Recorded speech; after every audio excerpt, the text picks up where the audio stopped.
Il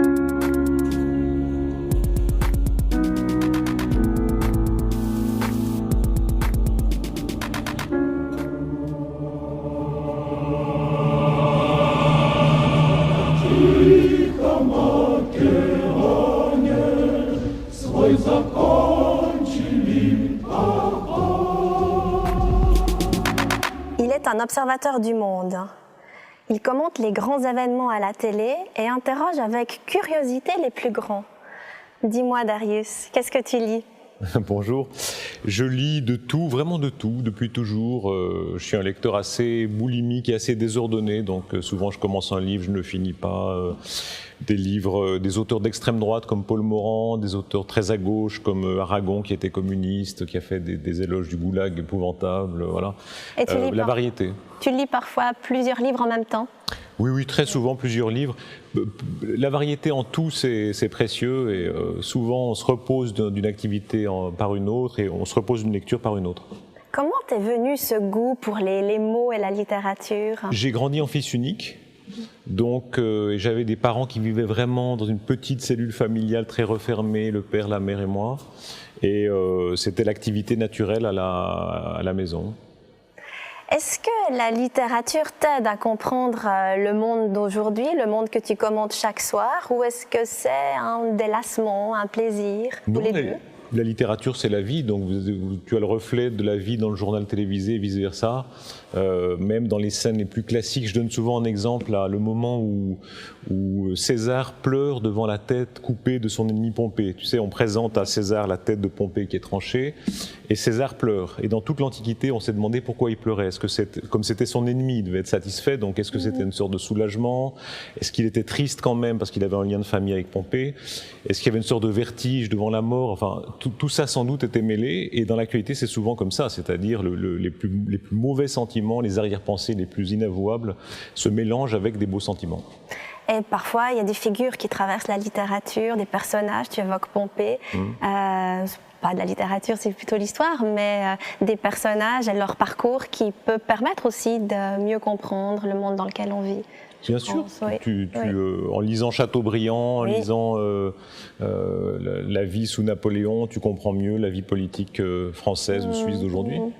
On a l'impression aujourd'hui, notamment dans les médias, que ce soit la télévision ou la presse écrite, que la littérature, peut-être aussi la culture, est en train de s'affaiblir, on la voit moins. Comment la défendrais-tu ? Je ne sais pas s'il faut la défendre. Il y a ce mot fameux qui dit un gouvernement qu'on soutient est un gouvernement qui tombe. C'est vrai aussi de la littérature. La littérature, ça doit être vivant, ça doit venir naturellement. C'est comme la langue. Ceux qui veulent la fixer, en général, se perdent. Le purisme, c'est un peu ridicule. Et au contraire, il faut la faire vivre, la faire pénétrer partout. Chez nous, par exemple, au journal télévisé de midi, on invite souvent des écrivains. Et même s'ils ont quelques minutes seulement, ils ont plus d'audience là qu'ils n'en auraient dans une émission littéraire perdue à 1h du matin. Donc, qu'est-ce qui est mieux ? C'est une pesée assez compliquée. Évidemment. Mais là, aujourd'hui, tu es venu nous parler d'un texte assez symbolique. Il s'agit de la trêve de Primo Levi. On est aujourd'hui, on peut le rappeler pour nos téléspectateurs qui ne le savent pas, mais on enregistre l'émission aujourd'hui un 8 mai. 8 mai 2015, on célèbre aujourd'hui les 70 ans de la fin de la guerre, de la victoire des Alliés. Primo Levi, la trêve, comment présenterais-tu ce livre ? C'est l'histoire, c'est sa propre histoire, l'histoire de Primo Levi qui était à Auschwitz et qui est libéré donc en 1945 et qui raconte toute l'épopée après sa libération. Il est emmené par les Russes en Russie, il y a tout un périple tragique et comique parce que c'est russe, donc il y a beaucoup d'excès russes, de désordre russe, mais aussi de charme russe. Et voilà, c'est toute la profondeur. Il y a la parade aussi, Pardon ? Il y a la parade aussi. Il y a la parade absolument du 8 mai de la victoire. Et voilà, donc c'est toute l'intensité de la vie en un petit livre. J'aimerais juste lire une phrase à propos du 8 mai. Primo Levi écrit « Le 8 mai arriva, jour d'allégresse pour les Russes, de veille anxieuse pour les Polonais, et pour nous, une joie mêlée de nostalgie profonde. » Une joie mêlée de nostalgie profonde. Comment est-ce que tu comprends ces mots ? Il y a les morts, évidemment, il y a le poids des morts, il y a tous ceux qui ne sont pas revenus, qui n'ont pas survécu. Et puis, il y a peut-être quelque chose de plus inavouable et de plus compliqué, c'est que les grands malheurs, souvent, sont des moments qu'on regrette curieusement, ou dont on a une trouble nostalgie. Moi, j'ai souvent vu dans mon métier des gens qui avaient survécu à une guerre, à une déportation, à un enfermement, et qui, évidemment, ils ne le regrettaient pas, mais il y avait quelque chose en eux qui leur disait « ça a été le moment le plus fort de ma vie ». Et d'ailleurs, Primo Levi dit ça, il dit quelque part « Auschwitz a été l'université de ma vie ». Oui. Et les prisonniers, par exemple, souvent regrettent obscurément la prison. C'est le phénomène des anciens combattants. Oui. Souvent, les anciens combattants vous disent « tout le reste de ma vie a été un peu fade, et ce que j'ai vécu pendant la guerre a été le moment le plus fort ». Ça veut pas dire évidemment qu'on souhaite le malheur, non. Mais le malheur souvent est plus intense que la joie qui est superficielle et courte. Voilà, oui, donc oui, oui. C'est la nostalgie trouble. Oui, d'ailleurs, la trêve s'ouvre sur Auschwitz, plus précisément le camp de Buna, où se trouve Primo Levi. Et les premières pages évoquent l'horreur, justement. Quelle image gardes-tu de ces premières pages ? C'est la sobriété du récit, hein, et ça me ramène à mon métier. Souvent, en racontant les choses de manière sobre, on est évidemment plus intense que quand on exagère. Tu sais, les jeunes journalistes ils en rajoutent, hein, ils disent c'est un véritable malheur, alors qu'un malheur c'est beaucoup plus fort, ils rajoutent de l'adjectif, de l'exagération, etc. Et l'écriture de Lévy est très belle parce qu'elle est très sobre, hein, elle est en pointillé, et elle dit de manière... Il n'y a pas de pathos, effectivement. Aucun pathos, aucun adjectif inutile. Non. Et ça raconte l'horreur. Solzhenitsyn, quand il décrivait les camps soviétiques, avait cette force-là aussi. Solzhenitsyn est un génie tellement puissant qu'il n'a pas besoin de vous dire c'est affreux. Il décrit et c'est affreux. Oui, il y a la figure de l'enfant. J'ai été, moi, frappée par cet enfant qui est déjà mort, au fond, qui est probablement né au camp et que Lévy décrit de manière très bouleversante, je trouve. Il y a un personnage, je pense, un des plus beaux personnages de littérature, il s'appelle Urbinek, enfin, on ne sait même pas très bien comment il s'appelle, c'est un enfant qui ne parle pas. Il est infant, hein, celui qui ne parle pas au sens propre, je crois qu'il a 3 ans dans le livre. Et c'est un livre, vous savez, quand on aime un livre, tu le relis régulièrement. Et je suis retombé par hasard sur le passage, tu parlais du hasard des dates, un 27 janvier, date de libération, le jour où ma fille avait 3 ans aussi. Enfin, ça m'a beaucoup frappé, voilà. Oui, ça, c'est sûr. On parle justement de cette libération, c'est donc l'armée russe qui vient libérer Primo Levi de ce camp. Est-ce que tu peux imaginer la force qu'il faut pour survivre et pour avoir envie de continuer à vivre? La rage de vivre, c'est une des choses les plus émouvantes qui soient. C'est un souvenir qui me revient à l'instant. La première fois que j'ai entendu le mot rage de vivre, ma mère adorait les animaux et elle avait adopté un petit moineau et elle le portait toujours sur son épaule. Et puis un matin, on l'a pas entendu chanter, on s'est dit tiens, et le chat, parce qu'on avait aussi un chat, l'avait tué.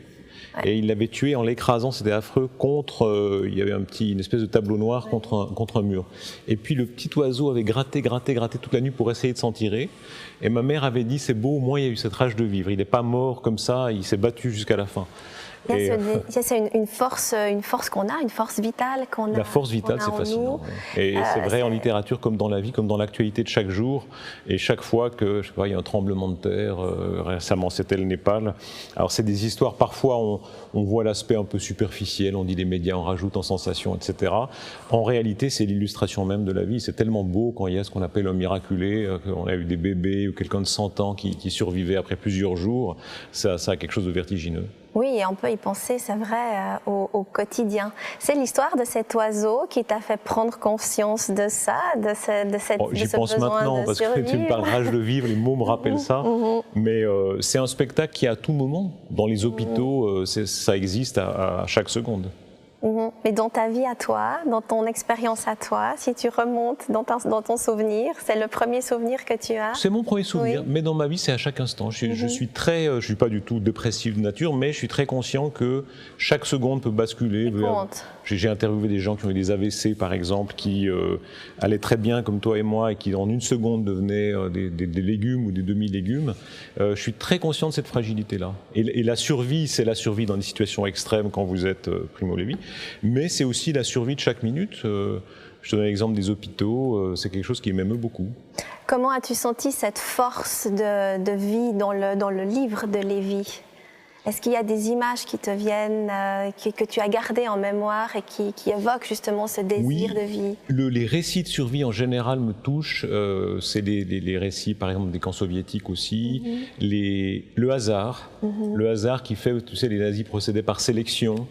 Je me rappelle les interviews de Simone Veil qui racontaient ils n'avaient pas de miroir dans ces camps. Donc, ils ne pouvaient même pas voir s'ils avaient bonne mine ou pas. Alors, entre copines, avant la sélection, elles se regardaient les unes les autres et puis elles se pinçaient pour avoir la joue un peu rouge, pour avoir l'air en bonne santé, parce que les nazis choisissaient ceux en moins bonne santé pour les envoyer à la chambre à gaz. Et cette rage de survivre, encore une fois, le fait, Primo Levi le raconte, d'essayer de se laver le plus possible, de jamais se laisser tomber. Et là, on voit bien à quel point les camps, c'est une cristallisation extrême, mais c'est l'illustration de la vie même. Les grands malades te disent ça aussi, les cancéreux te disent, pour survivre, c'est très important de essayer de se laver même si on n'a pas envie, de se lever le matin même si on n'a pas très envie, de respecter un horaire même si on n'a plus très envie, se tenir.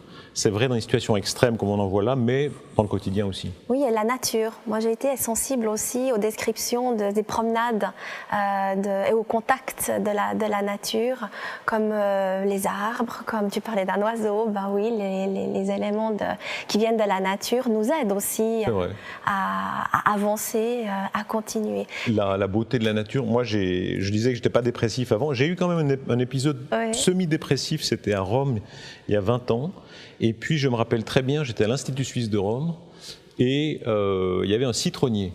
Et le citron, c'est tellement le symbole de vie, de renaissance. Je crois que c'était le printemps précoce à Rome, souvent, je crois que c'était en février. Et ce citronnier était si beau que c'est devenu une superstition. Chaque jour, encore maintenant, je bois un jus de citron. Et pour moi, c'est la vie. Et l'humour peut-être aussi, parce que dans ce livre si grave, si terrible, le sujet est terrible, il y a de l'humour, il y a l'autodérision. Comment est-ce que toi tu as compris cet humour? Comment est-ce que tu étais sensible à ça? L'humour c'est capital pour tout, évidemment. L'humour, la littérature, il y a un récit de lui où il parle, je crois, de Dante. Il parle d'une scène de Dante, c'est dans Si c'est un homme. Au milieu du camp, quand vraiment on est dans l'enfer total, ils évoquent tel ou tel vers de Dante. Il y a ça dans les récits de Samprin aussi. Il raconte la vie dans les camps en disant qu'on parlait de choses très intenses, de philosophie, mais aussi de choses très légères. Raconter un bon repas alors qu'il n'y avait que de la soupe à manger. Comme si l'autodérision, l'humour permettait au fond de continuer à avancer et puis je dirais pas forcément cacher la tragédie, mais en tout cas de se donner une force pour continuer. L'humour noir, y compris l'humour noir, c'est quelque chose de toujours charmant. Oui. Quand est-ce que tu as lu pour la première fois Primo Levi? C'est une lecture assez tardive en l'occurrence. Je vais avoir 30 ans. Mais ça a été tout de suite une illumination. Peut-être aussi parce qu'avec l'âge, on va vers des œuvres peut-être plus intenses. J'ai commencé par des lectures très très gentillettes. J'adorais Anatole France, par exemple, qui est complètement oublié aujourd'hui, qui est vraiment l'auteur un peu sceptique, Bon enfant, Troisième République française, etc., que je pourrais plus vraiment lire maintenant. Ou j'aimais beaucoup Voltaire, que je trouve aujourd'hui un peu sec et un peu premier de classe. Il y a aussi de l'autodérision et de l'humour. Oui. Et c'est vrai qu'aujourd'hui, j'aime les émotions fortes. Je trouve que quand tu lis, pleurer ou rire, même seul, quand tu es tout seul chez toi et puis que tu éclates de rire en lisant, c'est un des petits bonheurs de la vie. Tu as apporté ton livre avec toi.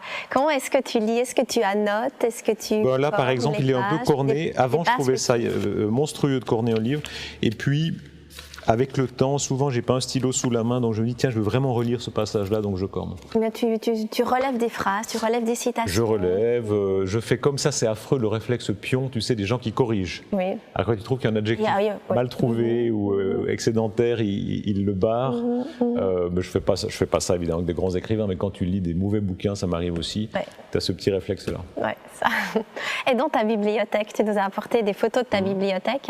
Dans ta bibliothèque, quels auteurs trouve-t-on? De tout, comme je te le disais tout à l'heure, plus c'est varié, mieux c'est, des choses très à droite, très à gauche. Quand ma belle famille vient, elle est parfois inquiète, il y a plein de livres, j'aime beaucoup les biographies. J'ai entre autres une fascination pour Staline, qui n'est pas du tout de l'adhésion, mais parce que le personnage était à la fois brillant et monstrueux. Il y a plein de biographies de Staline, ils sont un peu inquiets, ils disent ton mari il est un peu spécial. Donc il y a beaucoup de livres d'histoire, il y a des livres, il y a le côté un peu bourgeois avec les Pléiades, mais aussi des livres dépenaillés et puis de basse qualité, peu importe. Je trouve que des livres de poche, comme il y en a ici sur ce plateau. Les plus beaux souvenirs, c'est peut-être les livres de poche de vacances, tu sais, qui sont complètement dépiotés, mal en point, etc., qui ont traîné un peu au bord de l'eau, mais que tu retrouves avec bonheur l'été suivant, que tu jettes dans une valise, dont tu as besoin pour voyager. Oui, ou que tu oublies. Et que tu rachètes parfois. Moi, j'ai plusieurs exemplaires. Bon, là, j'ai pris cet exemplaire-là, mais c'est un livre que j'aime effectivement. J'en ai, je pense, 3 ou 4 exemplaires. Si je reviens à Primo Levi, j'aimerais m'attacher un peu à la fin du texte. Moi, j'ai été frappée par son retour à Turin. Il dit qu'il arrive à Turin le 19 octobre. Il arrive chez lui, personne ne l'attend. Mais il retrouve quand même la vitalité, il retrouve quand même la chaleur du repas, il retrouve quand même la joie libératrice aussi de raconter. Et il dit j'ai toujours la visite à des intervalles plus ou moins rapprochés d'un rêve qui m'épouvante. Et il y a cette peur qui revient tout le temps.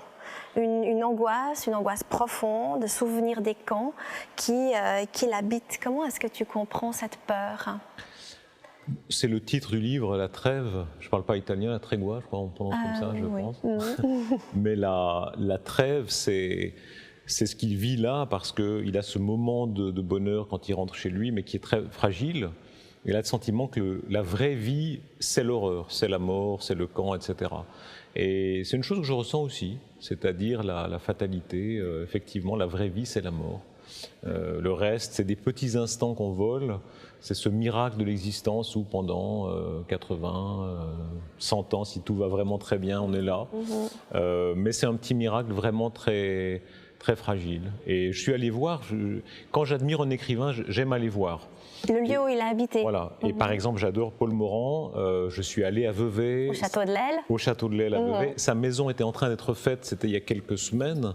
Alors je suis entré, je n'avais pas le droit, je pense le chantier c'était à midi, donc les ouvriers étaient à la pause. Je suis entré discrètement, je suis allé visiter l'appartement, les boiseries qui sont décrites dans certains bouquins, ceux de Jardin notamment. Et de la même manière, je suis allé voir la maison de Primo Levi à Turin, l'endroit où il s'est suicidé, puisqu'il s'est suicidé. On n'est pas tout à fait sûr, il est tombé dans la cage d'escalier, mais le suicide est quand même l'hypothèse probable. Donc je suis allé voir la maison, je suis resté un petit moment là. Voilà, j'aime bien. J'ai un côté midinette avec les écrivains. J'aime bien aller là où ils vont manger ce qu'ils aiment manger. Sur leurs traces. Le fait que Céline aime les fraises à la crème. Chaque fois que je mange des fraises à la crème, ça me.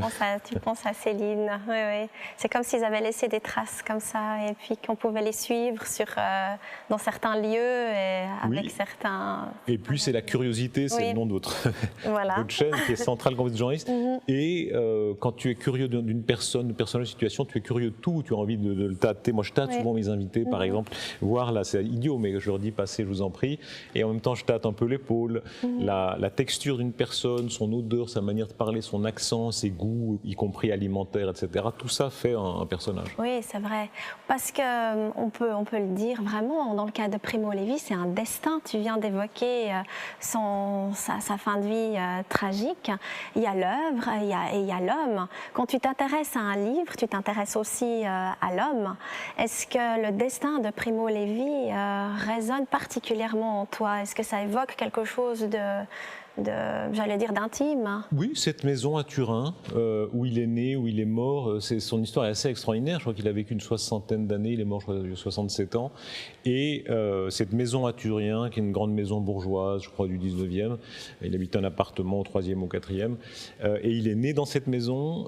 Il a ensuite travaillé, son bureau était dans la chambre où il est né, il s'est suicidé dans cette même maison, et le seul moment où il a été absent de là, c'est l'année qu'il a passée à Auschwitz. Il est revenu au même endroit, et ce côté extrêmement enfin cette façon d'avoir vécu des choses si intenses, de les raconter si fortement et en même temps d'être resserré dans un lieu, ça fait écho à beaucoup de choses chez moi. Mais j'avais des parents comme ça, qui ont vécu dans le même immeuble toute leur vie. Ma mère d'ailleurs s'est suicidée dans cet immeuble-là d'une façon assez proche. Et aujourd'hui, on a des vies tellement plus ouvertes, ou par les réseaux sociaux, par le voyage, etc. On est sans arrêt hors de chez soi.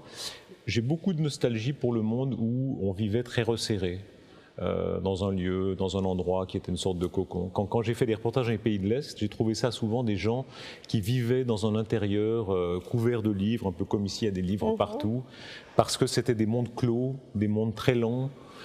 C'est pas un univers que moi j'aimerais pas vivre comme ça. J'ai des téléphones portables, j'aime vivre connecté, etc. Mais comme toujours, on est attiré par son contraire. Et ce monde-là, très calme, très clos, me charme aussi. Est-ce que tu as rencontré Primo Levi? Non. Je le regrette beaucoup d'ailleurs parce que j'avais une vingtaine d'années, donc comme j'étais déjà un petit peu journaleux, curieux, je faisais des interviews, j'étais allé voir Françoise Giraud ou d'autres. Oui, tu aurais pu, ça aurait été possible. J'aurais pu, mais je ne connaissais pas. Si tu l'avais rencontré, quelles questions aurais-tu aimé lui poser? Toi qui interroges volontiers aussi les gens. Sans doute des questions très, très pratiques, très sur le quotidien dans les camps, sur la manière sur de la survie, justement. Oui. Sur le langage. Moi, je suis fasciné par les accents des gens, par l'argot. Il y a des scènes dans Primo Levi où il raconte, je crois que c'est dans Les Naufragés, les Rescapés, il raconte qu'à Auschwitz, il y avait un argot, évidemment, qui était un mélange d'allemand, de yiddish, etc. Et il avait appris cet allemand-là, qui était très vulgaire. Et ensuite, comme chimiste, il a beaucoup voyagé en Allemagne après la guerre, et il parlait allemand, mais un allemand un peu vulgaire. Et souvent, ça créait des scènes assez terribles dans les séances de travail, parce que à la fin de la séance, les Allemands lui disaient « Mais enfin, où est-ce que tu as appris si bien l'allemand ?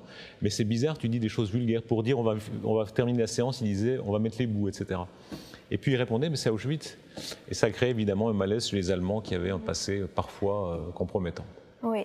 C'est sûr. Merci beaucoup, Darius. Merci, ça passe très vite. De nous avoir, oui, merci. Merci de nous avoir parlé aujourd'hui de Primo Levi. C'est un auteur qui compte. C'est un auteur d'une grande humanité. Il faut peut-être le souligner aussi, et qui, je pense, rend plus humain. Et qui fait écho à tout. Essentiel. On parle là de malheurs historiques, mais c'est des malheurs quotidiens. Il y a une page absolument terrible où il raconte que sa mère est cancéreuse. Et c'est une des raisons sans doute de son suicide. Il voit sur le visage de sa mère le même faciès de mort qu'il avait vu sur les mourants à Auschwitz. Et la mort vous rattrape toujours. Voilà. Oui. Mais ça n'empêche pas d'être gai d'ici là. Non, ça n'empêche pas de vivre, de vivre normalement, le plus longtemps possible, en bonne santé, et le mieux possible. Merci beaucoup. Merci Darius, merci beaucoup. Tout le monde devrait lire Primo Levi. Si c'est un homme, La Trêve ou son dernier livre, Les Naufragés et les Rescapés. Témoin direct, passeur de mémoire, l'écrivain raconte l'horreur sans aucun ménagement, avec authenticité, avec l'espoir cependant d'en échapper, car il s'agit de survivre. Voici une œuvre qui apprend à être plus humain.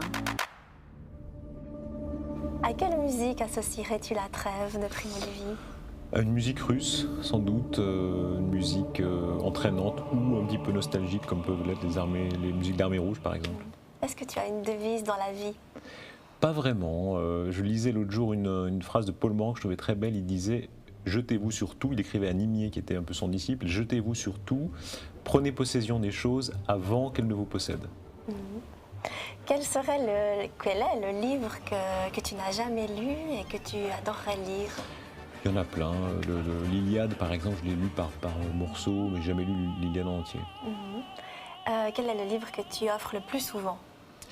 J'offre les derniers coups de cœur, le Bréviaire des politiciens de Mazarin, parce que c'est plein de conseils très cyniques, donc c'est assez drôle. Oui. Par exemple, ça peut être utile. Ça peut être utile. Ces deux premiers conseils, c'est simule, dissimule. Ah, ça, intéressant. Quel est le plus beau mot de la langue française pour toi ? J'aime bien néant. J'aime bien la sonorité de néant. Néant, rien. Néant. Oui. Le plus laid. Le plus laid, ce sont les mots longs. Je crois que c'est Valérie qui disait qu'il faut toujours trouver le mot le plus chétif. Et c'est vrai que les mots très courts, très simples, les grands mots de la vie, voir, vivre, être, etc., sont les plus beaux. Quel personnage de roman aurais-tu pu être? Il y a dans Saint-Simon la description d'un personnage très aventureux qui s'appelait Lauzun. Et il dit « On ne rêve pas une vie telle que la sienne ». Et avoir une vie plus aventureuse qu'un rêve, c'est pas mal. C'est pas mal, ouais, ça, ouais. C'est vrai. Est-ce que tu écris? Non, j'écris pas. Je sais pas les bouquins de journalistes sont souvent très mauvais. Et puis, je pense que tant que tu n'as pas écrit, tu ne sais pas si tu es écrivain. Il y a ce mot de Cocteau que j'aime bien, il n'y a pas d'amour, il n'y a que des preuves d'amour. Et c'est vrai pour tout. Je dis souvent ça aux jeunes journalistes qui disent « Ah, j'aimerais bien être journaliste ». Je dis « Commencez par essayer, puis on verra si c'est vrai ». Et pour être écrivain, c'est pareil. Tant que vous n'avez pas essayé, vous ne savez pas si vous avez le talent. On t'a jamais proposé d'écrire des souvenirs, Des portraits, des choses comme ça, des rencontres? bouquins de journalistes. Mais souvent, c'est pas très bon, parce qu'on dit « J'ai vu un tel, etc. » Et il n'y a pas grand-chose. Mais tu aurais pu être romancier. Je sais pas si j'aurais eu la patience, la profondeur, peut-être une autre vie. Ah, peut-être. Merci beaucoup, Merci, Darius. merci beaucoup, merci de l'accueil. Merci.